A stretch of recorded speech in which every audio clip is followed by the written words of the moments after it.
abasoze bona bakwemukela ukuthi abawinanga. Sanibonani ke namhlanje ekseni kumhla ka-17 December. Hayi lo muntu wale emsinga le kwamajozi emthaleni lo bizwa ngobuthelezi. Cha, ngithi ake ngiphendule inkulumo kaNdunankulu wesizwe sakwaZulu umhlonishwa uNtuli. Mne wethu iyeke lenkulumo yakho ethi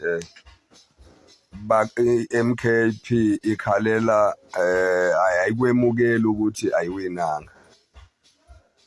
Busuphinda uthi ikhalela amandla. Thina ke bafo umuntu esimbone stranded ngokufuna amandla uwena. Inkatha yathola u18%. Okuyiyona ke ukuwena ke manje ophethe futhi ophuma khona enkatheni. Akakazi umntwana wavuma ukuhlangana nabelungu. Akakazi uNelson Mandela wavuma ukuhlangana nabelungu malunga ANC. Ngendlela eninyanya ngakhona iMK neEFF nize nikhethe ukuthi nihlangane nabelungu ukubavalela ukuthi bengakhona ukungena bebe nani emandleni.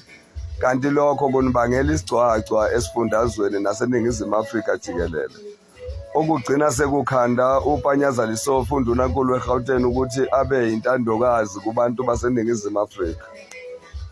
Ngiyanithembisa ukuthi uma kuziwa kohulumeni basekhaya ngeke nilibone lidlalayo kula amanye amaqembu. Kuzokhula kuze kukhule ngisho iEFF ngoba lekhu enikhulumayo ngabe wena istatement mhlonishwa uNtuli ezisho ngalendlela ochazakela abantu base South Africa ngakhona ukuthi iMKP ikhalela amandla. Ngaba ukusho wena lokho ngoba wazi kahle na ukuthi uthola amandla wathola ngabelungu.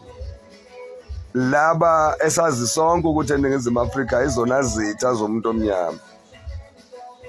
Manje usho ukuthini? Bano 45% balida yonke umuntu esifundazweni saKwaZulu Natal. Ngakho kabatholanga u50 plus. Kungakho kwashoda okuncane kunokuningi abakuthola. Wena kwashoda okuningi kunokuncane wakuthola.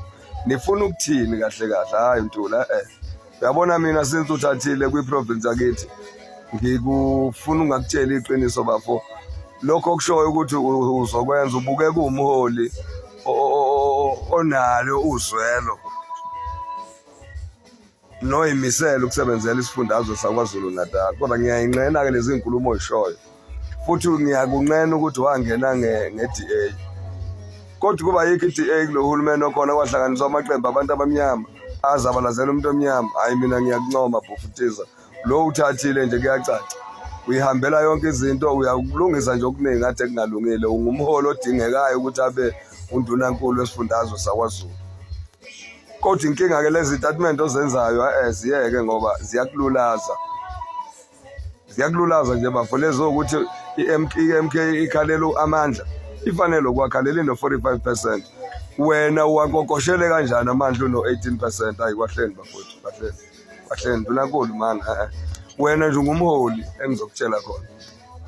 Ungumholi nje. Kodwa nje musukusho izinto okungeyizo ke nidukisa abantu.